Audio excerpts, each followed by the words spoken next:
Oh, yeah. That's what I'm talking about, man. That's how we do it, man. We're alive. Yeah. What's going on? Man, nothing. How you doing, man? Pretty damn good, man. Hell yeah. Not doing a whole lot. Me neither, man. I had like a full slate of games to watch today, so I just Oh kind yeah. of laid low and watched these fellas this We afternoon. we had a good day. We had us a good day. I agree completely. I agree completely. These boys went up, and that's the first point anybody's taken from Seattle this year, so that was awesome. I That did was a not realize that till the day of yeah. the game. They said They that. I was like, holy crap. Dude, they are like slamming people, and I'm like, God, that's so cool. I knew they were good. I knew they were having a good season, but I'm with you. I didn't know they were having that good of a year till they said it. I'm like, Mhm. come on, fellas, all right.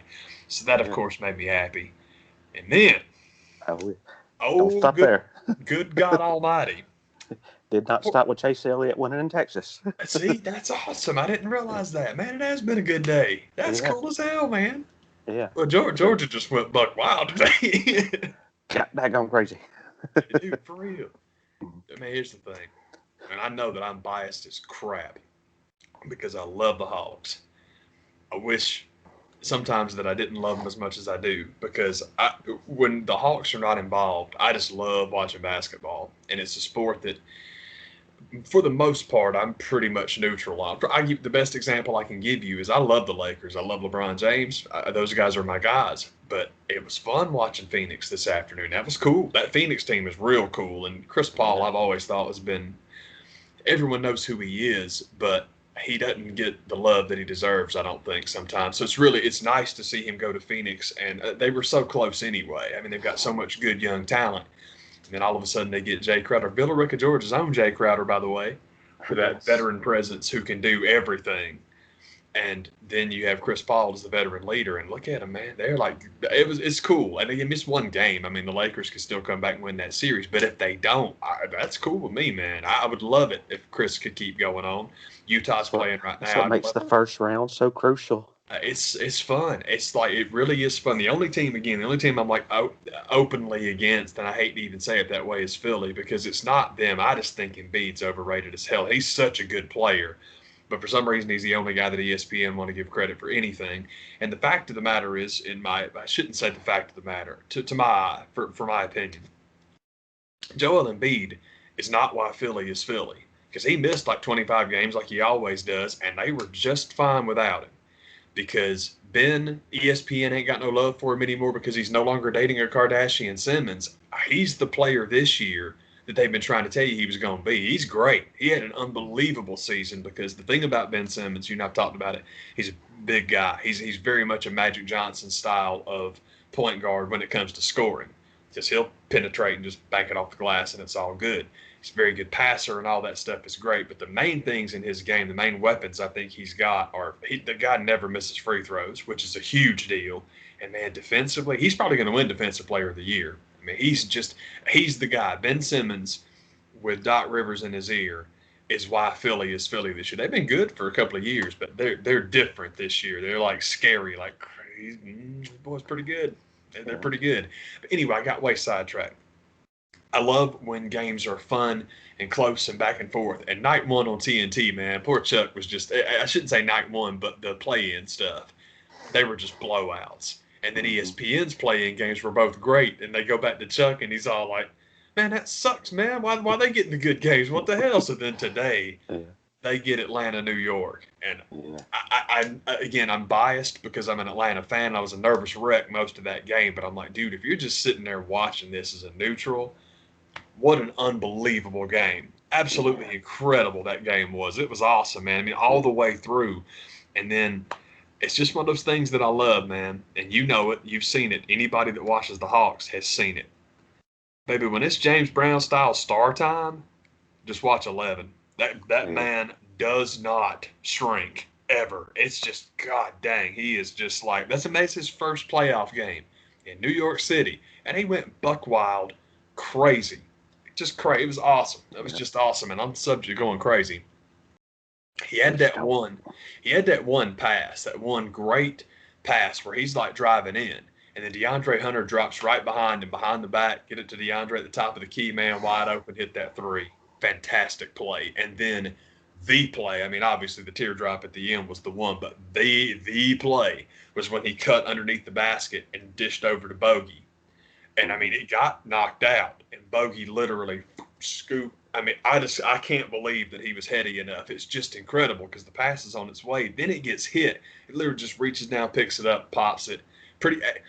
Bogdanovich and Gallinari have to be in the dead heat for who's got the prettiest shot in basketball. I mean, it is just effortless watching those guys go. And Nilo really had a rough game right up till he didn't. And boy, he hit a couple of big ones too. And it's like, but it's just, if they were talking about something that you and I talked about with the matchup to begin with.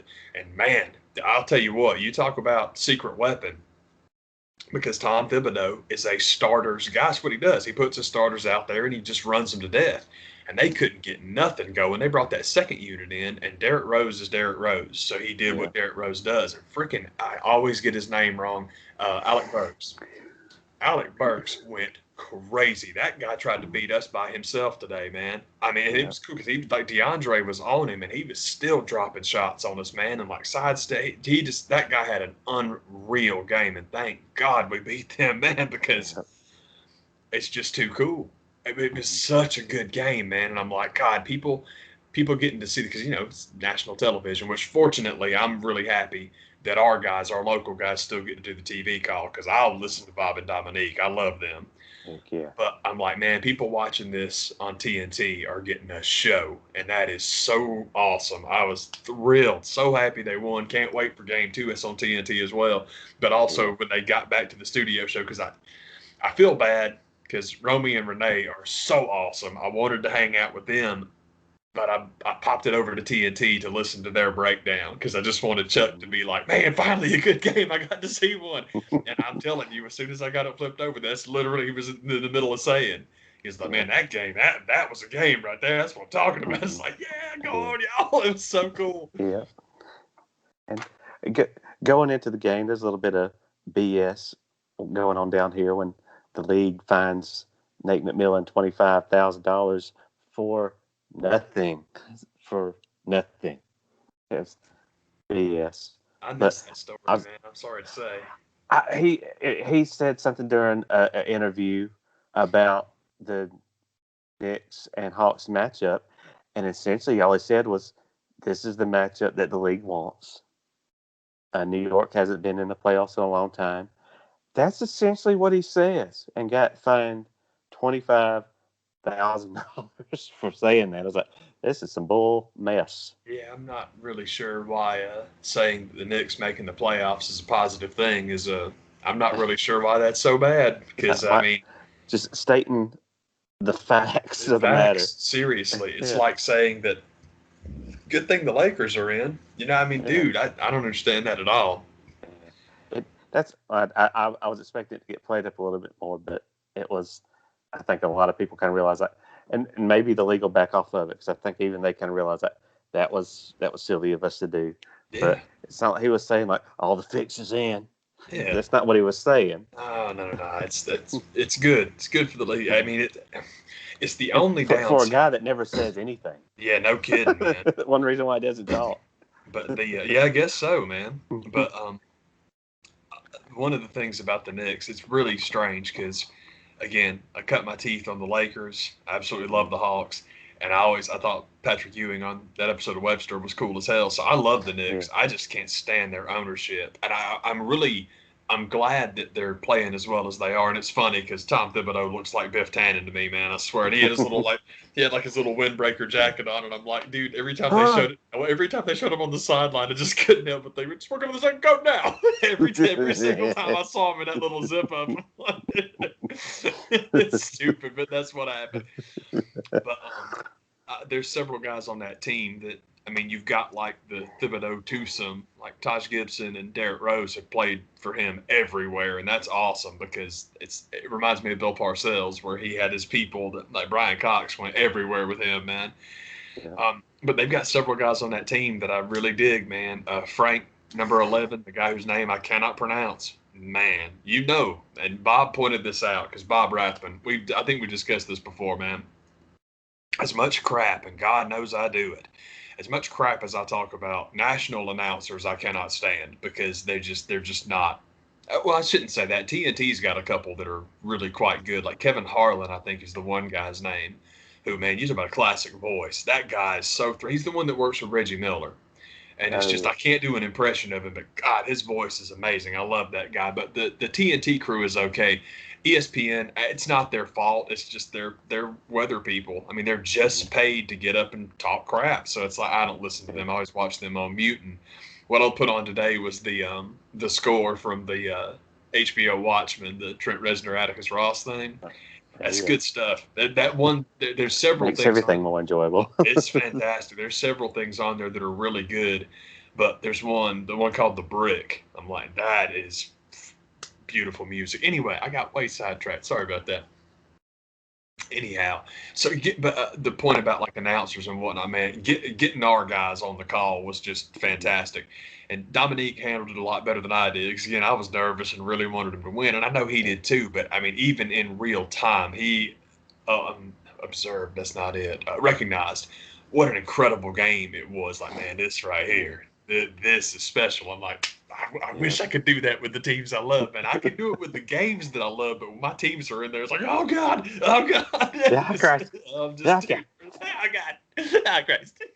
what the Christ. It's just I'm the worst, man. It's like, what's that episode of Bob's Burgers where I can't remember what happens, man, but it's just so stupid how quick she just goes off the cliff, man. It's something like bad news about the kids or whatever, and it's like, oh my god, Bobby, oh, they're dead. Bob's like, the kids are not dead. She's like, no, they're dead. It's just like, it instantly goes to like, the Oh, kids are dead. they're gone. Oh my god, Bobby, they're dead. The kids are dead. As much as I love that show, she Starting to is. sound like a fantasy. Dude, as much as I love that show, I do have my one definitive. I love Tina too. Everyone loves Tina, but man, Linda is my favorite of the Belchers. Man, I love her. Linda and Teddy, those are my favorite characters on that show. I know very little about that show, just the bits of it I've seen. I've enjoyed most of them. Yeah, I can dig it, man. I think I finished the first 3 years and then just stopped watching it for no real reason. I just haven't seen anything beyond those, but I love those, so I'll just keep Yeah. watching these. I'm good. Yep. Man. There was an episode of Dark Side of the Ring that I had to check out this week, just because, honest to God, did not expect to like this episode as much as I did. It's the Collision in Korea. Sweet, man. Because I meant to Man, watch that. I haven't watched it yet. man, it's one of those that, especially going into it, there's really, it's kind of like I could see there being an hour-long explanation to flesh out, but it's kind of like, what are they really going to get out of this? And it feels like there's a bunch of episodes that could sprout off from this one. First and foremost, probably one of the most impressive kits they've ever got for an interview is when you hear the voice, and before the name pops up on the screen and that chin pops on the screen, like they're freaking talking to Inoki. Yeah, buddy. And I was like, I was floored at that. I was like, oh my Yeah, God, that's impressive as hell, man. I'm with you. that's saying something. Yo, God. And it kicks off with what you expect. There's just even when Eric Bischoff is being earnest and sincere, it's like, I just don't believe shit you say. My thing is not just not believing him, no matter what. In like moments where he's the sympathetic figure, where he's like telling it like it is, and just like you said, seemingly being honest. I'm with you. I don't believe him, and also I'm like, man, I fucking hate this guy. Yeah, I'm a complete jerk when yeah. it comes to Bischoff. I just never give him the benefit of the doubt. I just can't stand that guy. And there's that going on in this episode, and I feel bad for enjoying and just laughing out loud at some of this torture that Scott Norton had to go through. Oh, poor But Scott. man, he's one of those guys that when he sits down, you can see the evidence of some of the clean living that he went through, that he did not partake in a lot of the harder stuff like some of his friends did. That's one reason why he's still here and looking as good as he does. But I won't go as far as to say the worst week of his life, but he didn't say that, so I won't say that. Don't mean to imply that, but it's one of those kind of things like, man, he held that together and made it to that story, I think, a lot better than most people would have. Man, that's nuts, dude. So, but it's just a great story, but it starts. One of the big things that Eric Bischoff points out is like they make it to Korea after he gets reached out to by Inoki in the first place, and that's what all kind of at the end of the story just kind of sums up like, what was the point of all this? And of course, Bischoff ties it back to Vince. Like, motherfucker. But anyway, it's like, so anyway, he's telling the story. They're in Korea. He's like, I was just kind of craving a run. And so I had to go out and just, not thinking about being in a communist country. He's telling these stories kind of, I could see making that mistake myself. But the way he says it, like, did this even happen? Are you just trying to make up some type of story? Anyway, I was there. We're in Korea. I'm just kind of craving a run. So I'll go out and I go for a run. And these people are on the street and they're looking at me like terror in their eyes. But then he makes it, because probably some of these people had never seen a white person, number one, white American, number two, you the devil. Is Freddy Cougar, whatever person you want to attribute that to, you see running down the street, you're probably going to give that same kind of look to. But it's not enough for him just to be like, and the terror in these people's eyes, and the kids. He's the worst. God. When I put terror in a kid's eyes, I really wanted to be Monday Nitro main event related. That's all I think. It's like, and the terror I saw in those children's eyes. Oh my God. I really like traumatizing children whenever I get primetime ratings for it. Yes. It's great. He honestly, God, he has that white Freeman way of saying everything where it's kind of like, because he's saying, and I get back to the hotel and my attaché, his female person to show him around, is livid. And it dawned on me, if I don't see her again, that she's probably killed. And he never finishes the story, which makes you think like, it happened. It's like, it's a metaphor, but it really happened. Everybody killed. Terrorized some children, got them killed. And I helped put on the highest drawing show in history. No, you didn't. He takes way too much credit for this show. But you were just in the right position at the right time to get credit for it. When you run a show in North Korea and attendance is mandatory, that's got nothing to do with you. Yes. Absolutely nothing to do with you. And the biggest guy that you had there was that dude that you hate, but you still had to take him along, and no one knew who he was. But they knew who the guy he was fighting was, so there you go. I'm assuming that credit for the gate of Collision in Korea probably belongs to I don't remember what the name of the party is, but still, the government of North Korea and Antonio Inoki a little bit. But it's like, come on, man, you put on the biggest show. Yeah, you sure did. You can still look it up on Wikipedia. It's there. And Vince didn't do it. Okay. Wonderful. Tie it back to Vince. You freaking mark. It's the thing. People do that with Tony Khan all the time, too. People want Tony Khan to be Eric Bischoff so bad, and he ain't. It's just, it's not like that, man. You just have to understand. Like I said, man, Vince is the guy. We know that's the gold standard. But, I mean, like I said, the most embarrassing thing to me about Eric Bischoff is the name of his freaking podcast. It's like, man, you are so pathetic. I mean, that is the most pathetic thing I've ever seen. I mean, it's like Vince McMahon having a podcast and calling it 93,000 people in Detroit. I mean, it's like in Yeah. WrestleMania 3 and he just stops. It's like, dude, Yeah. oh my God. You're over there in Korea with Flair and Inoki because Hogan said no. And the other story that got way too much enjoyment out of is a Too Cold Scorpio is on that card, and he's talking about some stories that I'd never heard.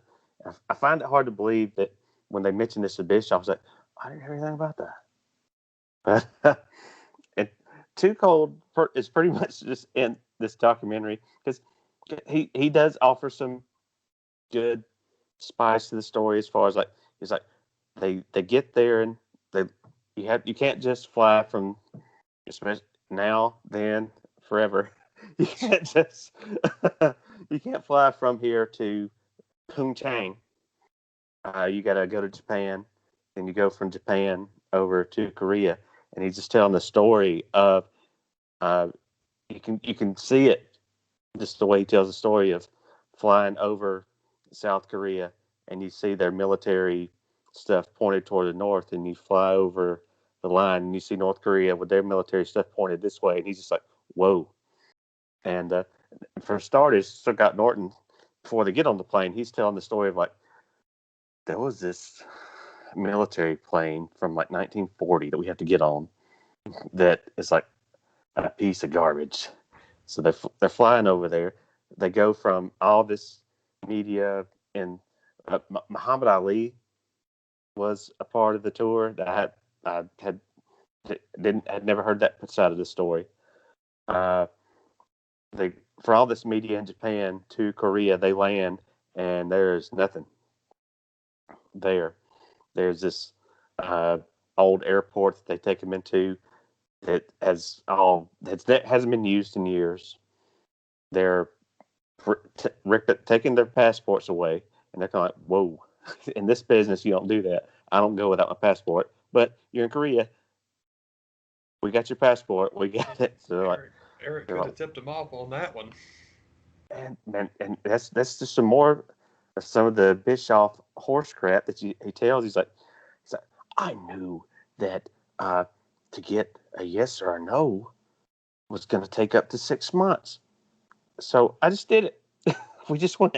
I'm like, great. Let's put all these people in harm's way for a good draw that we're not going to make the first dollar off of. But Too Cold Scorpio apparently is just there to tell his story of how I was over there to kill Hog. Okay. they had and really when he tells the story of they're on the bus to take him to whatever, there's all this political stuff that they had to go do being there. They're putting the Korean government is there to put their spin on them being there to pay homage to the fallen ambassador or whoever had passed away, and they're laying their flowers down. And there's video of it, of them doing it, and these interviewers are sticking mics in Rick's face, and I just wanted him to go into like 83 promo, like, there ain't nothing going on here, man. I don't know this guy. The guy pops up with the microphone, sticks it in Flair's face, and he just can't help himself. You know something, Tony Giovanni? He just flies into like 80. Oh, girls, I can't stand it. Put you across my knee. So, intensified beef product. And Too Cold Scorpios telling this story of they're getting on the bus and they see Flair. They're kind of, I don't know if he's looking for somebody or what. And Too Cold's like, leave him. And Hawk's going, what'd you just say? You just don't do that to people, especially not in Korea. And so they get into it, and that starts their feud for the whole trip over something like that. Because he blamed Flair for something years ago, so that makes Hawk defending Flair like, you don't just leave people on the side of the road, number one, and not in it, especially not Korea. And so they're at this dinner, and they had some type of scuffle that got broke up on the bus and all this and everything. This is the story that Bischoff's like, I didn't hear anything about that. Like, how could you not? So they're at a dinner where he drops a chopstick, gets another one, drops that so he reaches down to get it, puts it in his pocket, gets another so he can take it back to the hotel and fasten his shiv that he's going to kill Hawk with. And he's like, I'm there in the hotel room fastening this, and I look over to Chris Benoit. But why did it have to be Chris in the room? Chris, like, he said he did, to Chris's credit. He's like, you don't want to do this. You don't want to kill Hawk over here, be here the rest of your life. Have you considered strangling him? Benoit's over in the corner like this. What you should do is you should get some exercise equipment. Yes. You should put his neck on it. You should bring it. It's me squatting as Chris Benoit over in the corner of the room because I just think that was the perpetual motion of the Benoit squat. Sometimes I squat. Sometimes I squat. Real. I just say, Chris Benoit like, no. Let me give you some ideas. How do you want to Hawk? We can do it. Don't do it here. It's gonna be fine. If you're really lucky, maybe a disc will fragment into your spinal column. I'm never gonna forget that. That was one of the funniest things. It's like, it should never have been as funny as it was. I mean, we have lived off Von Erich humor, so it's like I'm the terrible person, but I just wasn't ready for it. It was great. We'll keep that between us, though. It's probably on here somewhere. I'm sure I've mentioned it before. We've probably discussed it. It's forced to sit through some of those old "Don't Try This at Home" videos before the old WWE DVDs that you can't skip. Invite me over. Dude, seriously, man. Okay. but it seems like there's a lot of stories that come out of this one that kind of feel like, man, this could be another episode of this, and just the stuff that Scott Norton had to go through it's just crazy because he was there with him. He's telling the same story about the passports getting taken, and and I would imagine if there's one thing that Bischoff did let the guys know is like, we're going over to Korea, and because Scott Norton's telling the story of like, I got told I was on this show by somebody walking up to me saying, hey, we have a show in Korea next week, you're on it. And there's Japanese guys that were on the roster at the time looking at me like, dude, seriously. He's like, what? And he let whoever told him that get out of the ring. He goes over to him. He's like, what's the deal? And they're like, they don't like us very much. They want us dead. And he's like, what do I do? And if there's one thing that Bischoff probably did tell anybody on that show, is like, you can't tell anybody we're going. He never comes out and says that. I just happen to believe that. It's probably how that went down. And so I'm sure Scott Norton's wife just thinks, you're just out partying. And he finally gets to a phone in Korea, and he's telling his wife, you don't understand the piece of crap country I'm in. And the second he gets that out of the mouth, it's click. And then there's these people in his room. Like, you don't say stuff like that about Korea to anybody. They bring him down and put him through this interrogation. And he's sitting there thinking, I'm about to get offed over some stupid crap. And he apologized. Didn't mean to say that, whatever. But just some of the stories he tells about, it's like, man, I don't know anybody would have held it together that well. He's like, just get through these next couple of days. And, oh my God. That's insanity, man. That's the scariest shit, man. and probably one of the biggest episodes that I think we have coming is they sit down and they're talking to Inoki, and that brings up the Ricky Dozen story that I remember hearing the name, just didn't realize how scary that story sounds. Part of one of the reasons they're calling this a piece mission is Ricky Dozen, who was a big friend of Inoki in Japan, had to hide his Korean heritage for years until it got found out about, and then he gets murdered over it. So, but man, it's all kind of crazy stories come out of this episode that I was not expecting there to be this many good stories to come out of. Seriously, man. A really good episode. One of those episodes that's going to really be a lot better when they get the full on extra bits of information that off the cutting room floor. Here's what we couldn't show you, kind of stuff. The Conrad version. Mm-hmm. Yeah, I'm looking forward to that already, man. It's a cool little. I mean, I know that it's not limited because Conrad Thompson's busiest man in the world. I can't believe he's got time to help save me money on my 30-year finance refi. Yeah. But it was just a real cool clip that just popped up out of nowhere, and it was Tony Schiavone shoots on his real feelings about Jim Cornette. It's exactly what I was hoping it would be. It's like, because Tony's sitting there in his little, office where he does the podcast, and he's got his Georgia Bulldog sweatshirt on. Schiavone and AJ Styles just tripped me out.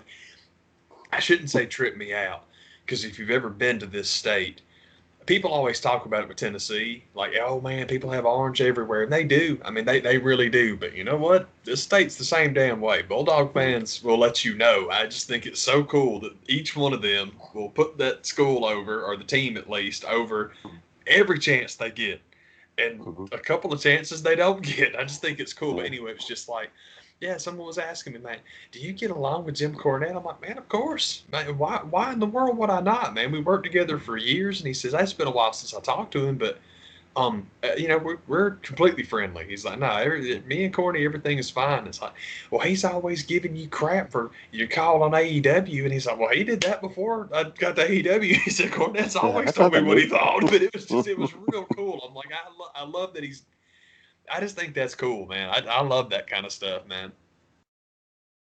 Sorry, JR's the same way. JR's like, man, Corny's corny, man. He's always been opinionated. It's all good. Now, I guess I shouldn't say that JR's got the right idea, because it's not right.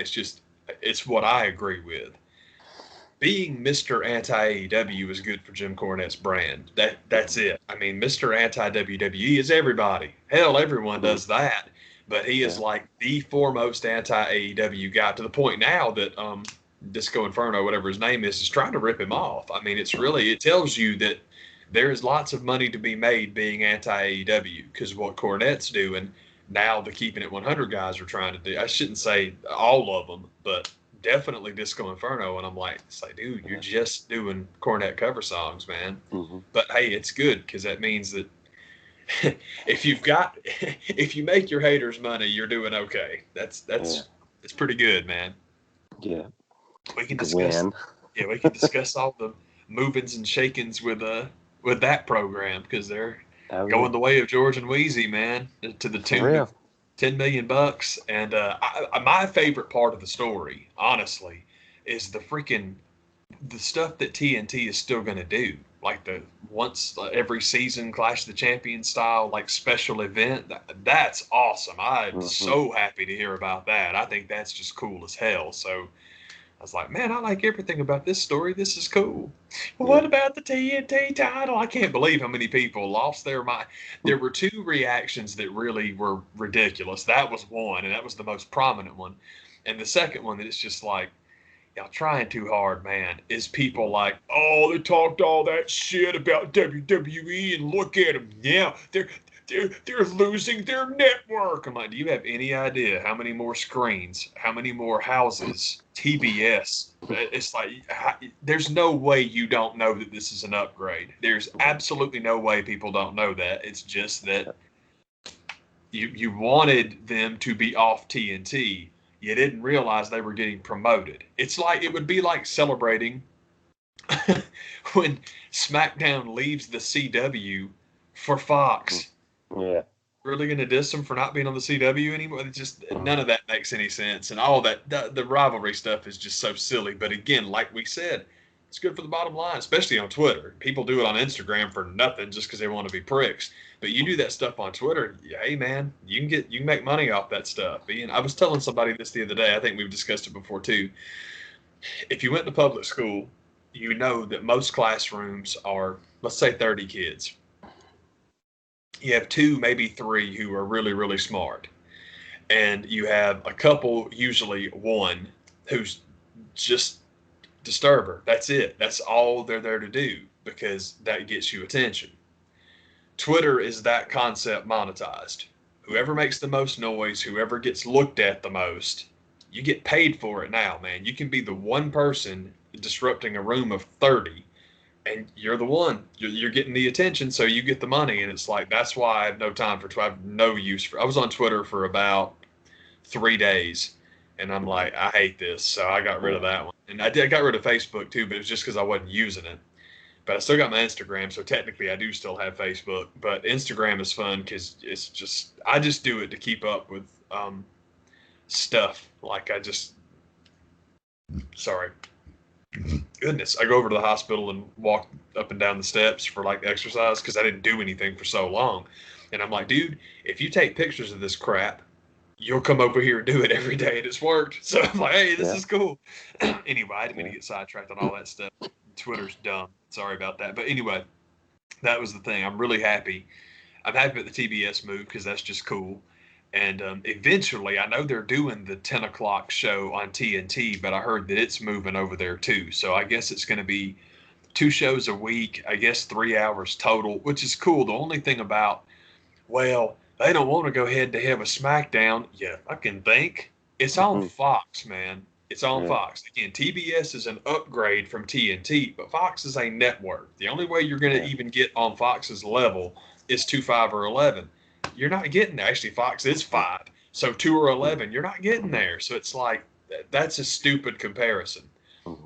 But the idea of piggybacking, trying to get people to flip over when SmackDown's over to watch you, it'll work for some people. I mean, my only thing about it is, oh man, I got to flip it over and watch this 3rd hour of wrestling. Have you heard anything but complaints about Raw being a 3-hour show? Because I haven't. I've only ever heard people like, man, this is too much. And I don't think they're wrong. 3 hours is a lot. This ain't Joe Pedicino, man. 3 hours of wrestling's a bunch. So, I mean, like I said, I'm sure some people will flip over and watch it, sure. But, we'll see. We'll see how it goes. But for a second show, it's all good. I think it's cool. I'm glad that, like we said, man, there's more places for people to go now. It's weird. They were talking about the trios titles for AEW, which I really hope they do. It's weird how backlashy people get on that. Oh, no, it's going to diminish the tag titles. It will not. Tags and trios are not the same. The philosophy of tag wrestling compared to the philosophy of singles wrestling, they're about as different. Trios are about as different from tag as tag is from single. And the idea of getting more people on a card, more people a championship paycheck, and also doing business with AAA. Have you ever watched Lucha Libre? Dude, it's always 8 guys out there. It's great. It's like tornado rules, and there's always tons of people. And I'm like, hey, man, it's a good idea. And like you and I've talked about many times before, the other, I think, great thing about trios titles is that you can get to intergender tag that way. You can get there a lot easier with trios than you can just straight up tags. Eventually you'll probably get there with all of it, but come on, man. We talked about it before, man. If you had Bayley and the New Day competing at one time, Bayley and the New Day competing for trios titles, who wouldn't be pulling for them? Come on, that'd be awesome. That would be totally. Matt and Jeff and Lita, holy crap, they could have absolutely invented those titles for them. Heck yeah, that'd have been awesome. I think it's going to be a good move for everybody, so I think it's a good idea. I think so too. I'm real cool with it. And also my other super thing about it, or makes me happy, is that it's about hockey, man. TNT getting hockey's great with me, because if they cover hockey half as well as they cover basketball, that's going to be awesome, because it's just, I love that sport anyway, man. So I'm just totally with you. I think it's good for everybody. I think it works for everybody. Why is this? Who's not happy about this? Everyone's happy about this. Everyone should be happy about it. It's cool. Yeah. How hard is it going to be to change the TNT title to the TV title? Tell me how cool it would be. They've already got the deal with the NWA because Serena Deeb did what Serena Deeb does and went out and had the best fucking match on that whole show because that's what she does. Because Serena Deeb beat Thunder Rosa for the NWA title because the only woman in the NWA half as good as Thunder Rosa is Serena Deeb, and she might be even better. She is unbelievable. We've talked about it. She is incredibly good at her job. The NWA is using literally the Arn Anderson style TV title. So when it comes time to change the TNT title, why don't you have a mesh point match where you merge the two of them together? And then you go to TBS with that television title. Come on, man. That would be the coolest thing in the world. That TV title. Arn Anderson's TV title back on TBS. Come on, that would be sharp as hell. I hope somebody's thinking that way. I hope that's what they're doing. I honestly don't know who's got that belt right now, but the people that Billy sends over, man, who's not good? All the NWA kids are good, so we'll be cool. If they're not using it, we'll make a new one. You know, it's cool, man. That was one of the things that they were working on bringing back. So I'm like, sweet. But I love that idea. I think that's exactly what they should do because there has never been a television championship that means anything beyond that one. That's the one. The Dusty Arn.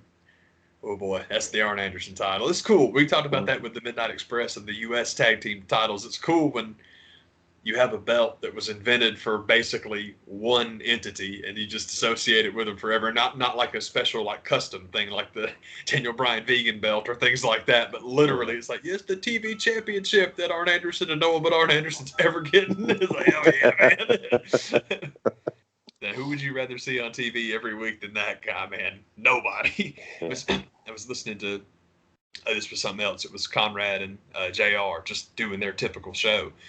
But interestingly enough, talking about Collision in Korea, man, it's ain't Korea, but it's Ric Flair versus Fujinami, which is awesome. And, Fujinami is like, I think that would probably be Inoki's like first protege. That was his tag partner for a bit. And at that time, man, he was the god of New Japan. Fujinami is an unbelievable wrestler.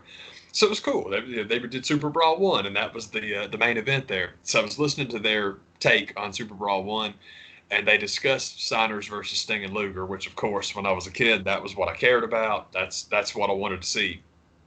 And it is very good. The ending sucks because they have a run-in, but it's still cool. That's a really cool match. And then Fujinami Flair was neat because we talked about it, man. Probably going back to Muta, but definitely going back to Liger, man. Just finding out there's wrestling outside of the NWA and WWF was fascinating to me, man. And I just always thought the Japanese stuff's just interesting. It's always been like exotic and cool. And I'm like, man, this is neat. And also, I mean, for God's sake, it's Muta and Liger that we got. So we got like absolute cream. It's unbelievable. Excuse me. So I was interested in seeing who Fujinami was. I didn't know anything about him.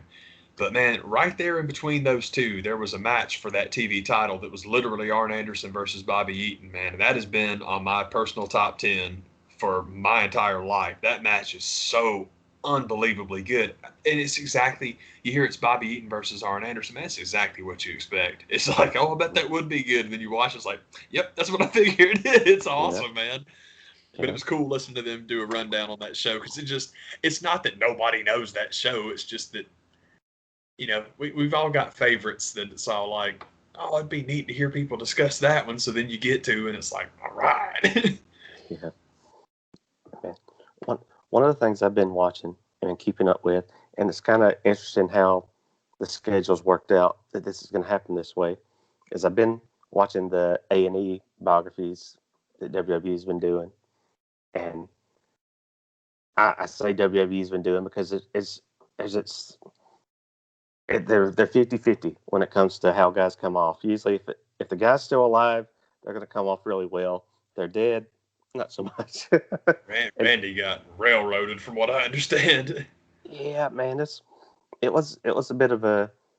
Well, as I was watching it, I didn't get that feeling, but when you watch it again, it's kind of, oh yeah, that's not. I don't. Why are they talking to this person? Anyway, when it gets into the Elizabeth stuff and just go way too much. It's like, can we get back to Randy a little bit? Dude. I did. Tonight was the Ultimate Warrior. Oh. And to A&E's credit, I with some of the episodes and some of the stuff that they've steered away from dealing with when it comes to Booker T and Shawn Michaels, those episodes, you get nothing but the good. And to their credit, I thought they would just totally steer away from any of the crazy stuff Warrior did as far as getting online and just spouting out political racist stuff. Yeah. And they did acknowledge that, and they put their whitewash on it. This week on Dark Side of the Ring, they're doing Ultimate Warrior, and I got a feeling it's going to be a lot more real talk when it comes to just how polarizing this guy was. Yeah, man. So it's kind of odd how the schedules fail, and it's gonna be an interesting other side of the coin that I'm going to get to see when it comes to guys getting on there and talking about the guy. Let me tell you why I wanted to kill him.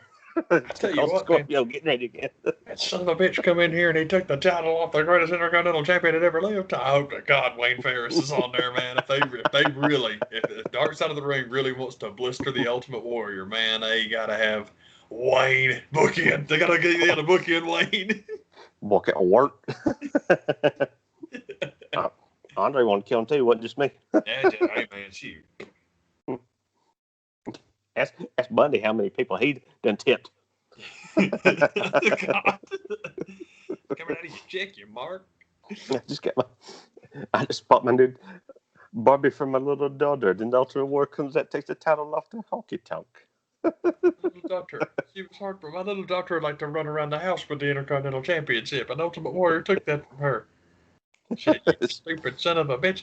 I wanted Jerry Lawler to die. I wanted Jerry Lawler to wrestle the Ultimate Warrior. And then after he killed Lawler, I was going to come down there and shoot him in his face with 357 because I can't stand that piece of shit.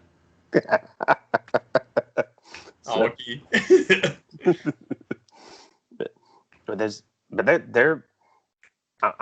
I'm interested to hear people's opinions about this A&E episode from tonight, because I mean I really think they could have gone a lot harder at the guy, and they decided not to.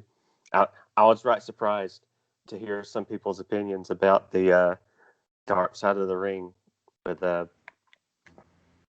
what's the dude's name? The murder death kill guy, and I really was in the minority on that one. I just did not like that episode nearly as much as most people did. So I was like, okay, fine. I don't get it. So much of the stuff that I've heard about that episode, I'm with you. I skipped it too because I don't care about that stuff. But you and I've talked about that a lot, man, where people have to hear all of us old heads just wax poetic about the old school guys, so they start looking for their own version. It's why Darby Allin's Darby Allin, because all the young kids now want a Jeff Hardy, and that's awesome. That's totally awesome, and it's cool you can get that. But this Nick Gage thing, it feels like they're trying to make them a Cactus Jack, and it's like, you're not going to do it. That's not going to work, because Nick, it's just, I'm sorry, people love Cactus, because once you find out what kind of guy he actually is, it's like, oh my God, how in the world is this like the Robert De Niro of wrestling? I mean, this is like method acting 101. It's impossible this guy can do this stuff. But that's something else you and I talk about a lot, where I hate getting away from tape promos, and AEW is doing a lot more of them now, which is really good. And it's like, well, but it's still one take. It is, and that's awesome. It being one take is real cool. Now, I think when they chop them up, I have no problem with that. I like package promos. But yeah, getting one take is cool. But man, if you want to say something different, if you want a second go at it, just not come into the damn ring. And I mean, Cody's the only one that cuts Raw promos. Thank God.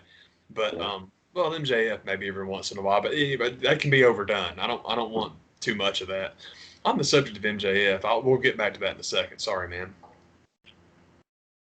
But yeah, like the Kane Dewey promo and stuff like that, it's like, it's hard to believe that's the same guy that we know, it was Dude Love, and it's just that's crazy. And I might be wrong about that, but it feels like that's what people are trying to do with Nick Gage. Is, man, this guy who just loved the business so much he'd do anything to be a part of it. There's a lot of romance with that guy that I'm missing, and maybe it's just because I've got my own version of it, or because I just don't care.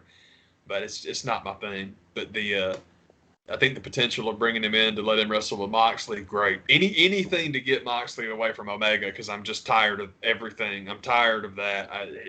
I'm sick of it. And he's just going to have to suck it up and be a big boy. He got his contract. He got his belt for a year, and he don't have it no more. So just go over here and do this. I'm cool with all that. But Marty and Sarah, I'm pretty sure. I know I talk about them all the time, but you know how good that show is. So thank you again for turning me on to it.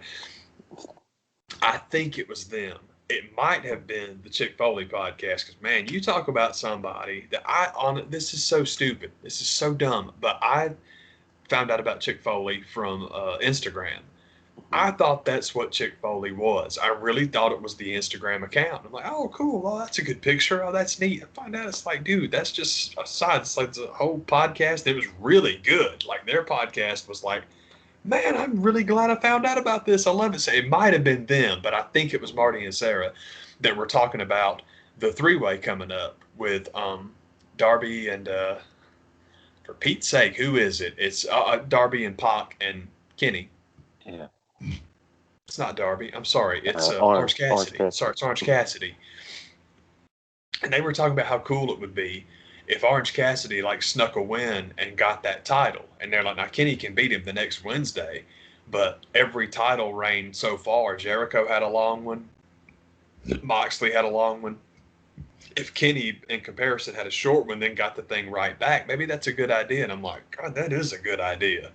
That would be really cool. So I kind of hoping they'll do that. Like, oh man, I never would have thought of it, because you know me, it's like, nope. Omega's got it. Been for 3 years. Never gonna lose. You're all crazy. You're all crazy. But as soon as I heard that, I'm like, that's a way better idea. So I hope they do that now. Yeah. I wish I remember whose idea it was, but it was one of those two. I can get you down to one of two. It was one of the two of them. Oddly enough, talking about Foley, he's the next guy coming up for A&E next Sunday. That'll be fun, man. I'm looking forward to that one pretty good. Yeah, I can totally believe that, because it's pretty cool. I know that I couldn't say this to anybody else. I'm sure it's true of other people, just not anybody I know. Is it odd to you? I'm going to put words in your mouth here, and if I'm wrong, I apologize, man. But I'm assuming that whenever the subject turns to Mick Foley, that it takes you about as long to start thinking about Candy's Room as it does me. Oh, yeah. I think about Springsteen all the time with that guy. It's like, if you didn't read Tatum Brown, maybe it didn't mean anything to you, but each of us read that book, and I'm pretty sure we both really dug it. I know. Oh, yeah. Yeah, I was thinking that we had both really enjoyed it, but it's just, dude, all the references to Springsteen and that song in particular, it's like, you know, this dude he loves the balls. You can just tell it. There's stuff in his books too about tape decks, and it's just, I love it. I think that's such a cool. I don't know. It's a really, I love that association. I always think of Cactus Jack and Bruce Springsteen, and it makes me happy. It's a good tag team. Managed by little Stevie. If Mick had never even been in a ring, his books alone are amazing. You ain't kidding. Foley and Jericho, their books are out of this world good. They are so good. I shouldn't say. I would put Jericho on the Foley scale, but I've only read 2 of them, so I shouldn't say it like that. But Jericho's first book is absolutely incredible. It's like, man, if there's a wrestling biography to be made, that's the one. Oh my God, it's so good. And there's stuff in it that I don't know anything about. And non-wrestling stuff, all the stuff with his mom, I had never heard any of those stories. And it's just like, if this was in a movie, I couldn't watch this part. That'd have to be my popcorn break, man. But I know there's a lot of talk about Have a Nice Day being a movie, which I think would be fantastic. If you want to make a Cactus Jack movie, that would be awesome. But wouldn't it be so cool if they actually called the movie Blood and Sweat Socks like you wanted to call the book? Yeah. I hope they do that. I really hope they do that. Be tight. Yeah, that would just be too cool, man. But one of the things that I was kind of surprised at when it comes to A&E tonight. Watch the biographies each Sunday, and another show that I've really liked this whole time that I don't think I've got to mention to the man or on the show is the WWE Treasures. Oh I think it's yeah. called, and it's a straight up work, but when it's a good show, it's a good show. That's just the facts of the matter. Absolutely. It feels like every episode ends with that. This will be impossible to find. Well, let's go right over here to it because it's every single episode. Like, how in the world are we going to find this one? It's right over there. This is going to be the one, guys. Sorry to let you down. They just turn around. I want the dude to pop up from the pitch meeting. Like, super easy, barely an inconvenience. Oh. They've had some good ideas with some of the people that they've had on the show, and because when they even started the show, it was like, man, they've got all that stuff at Access every year, but there's always that one thing that they're going after. You're kind of like, okay, but they always know exactly where to go get it. Oddly enough, but all week long, they had advertised the episode tonight. Jake the Snake is going to be on the show. And I'm sitting here thinking all the time, like, well, I guess, these were probably filmed long ago. He had to be at AEW at the time. I guess he just got one of those contracts. He can do whatever he wants to do. Comes time for the episode to come on tonight. Apparently that got canceled. Yeah, I can believe it. They pop up a rerun. But I'm like, why would you advertise that the whole week and then pull it at the last minute? I think it kind of dawned on like, oh, he works where? What? Who's that? Uh-oh. He's got a job? Oh crap! Nope, we're not doing that. Oh no. He's not dead. it's some of the people that got released from NXT this past week. Like, oh, they still work here? I didn't know that. Yeah. Well, let them go. It was interesting. The fallout of the Velveteen Dream release is interesting. And yeah, man. Who the hell else? There was somebody else that was actually worthwhile, and I can't. Man, the night before, there was a match with Killian Dane and Alexander Wolf. Yeah. That was a sign of things to come, because I couldn't believe the number of people that I saw. Like, oh, is this going to be a reunion of Sanity? And I'm like, y'all know I don't see it. I don't see it this way. It's the next day. Like, he's Alexander Wolf gone. The Alexander Wolf, Vanessa Bourne, and Jessima, I can never say her name right. Jessima Manduke. One. Jessamine Duke. Yeah, that was it. I knew there was one. I was like, oh. But that was the one I was like, man, if they hadn't done that storyline with the horsewomen by now, then they're just plain not going to do it. Yeah, the horsewoman thing, honestly, my only thing with Jessamine Duke is because the horsewoman versus the horsewoman was always a stupid idea. I'm glad they never did it. That's dumb. Mm-hmm. But my thing with Jessamine Duke is she is a brilliant addition to Up, Up, Down, Down. So I'm hoping she'll still keep doing that because she's really very fun and very cool on there. Yeah. And it was just kind of a surprise that you keep one and not the other. I was like, I don't get that. So that was weird, man. Is she the one that's married to Roddy Strong, or is it the other? That could be the deciding factor of it could be. I really don't know, man, but it could be. But and then there was that crazy referee that everybody's been talking about. Yeah. I couldn't tell you his name. But with all the stories that have come out from that guy now that's happened, like, how in the heck did he make it that long? See, that guy and Velveteen Dream are the two that I'm like, I get it. I get you trying to do like the clean PR of like, well, we hear this guy. Wow. I'm like, you've known this for months. Don't try this whole thing. Well, Velveteen Dream got in trouble for, some messages with fans. I was like, that was months ago, man. That's not what y'all released him for. That's not what you're doing. Sorry, let me turn this off. There we go. That was investigated. We didn't find anything. Yeah, seriously. Okay. Now he's gone. Okay, Yeah. then fine. But yeah, Jessamine was the one. I knew there was one. I was like, oh, but it's stupid. Like I said, it's got nothing to do with her wrestling career. I just hope she can still play video games with him. Speaking of which, with Zelina Vega coming back, and I'm like, I'll bet you she'll have her ass on Twitch. I'll bet she's on there because it's like there is no way on earth she wouldn't negotiate that into her contract because it ain't like she was starving for places to go. Yeah. So it's like, oh, that one will work. I hope anyway. I'm hoping that. I'd be very surprised if. Why in the world would you go back there? Because as far as your booking is concerned, they're just going to shit on you because they did that shit to Lita for nothing. So it's like if you've actually been vocal about distrust or not liking the company, man, they're just going to shit on you anyway. So I don't know how much money they gave you, but hopefully they gave you your Twitch and. Seems like there was one other thing that she was trying to third-party stuff. That's what I knew there was a phrase I was looking for. And hopefully that's that's the forbidden door. We can open that one back up. I hope so. Let people come back.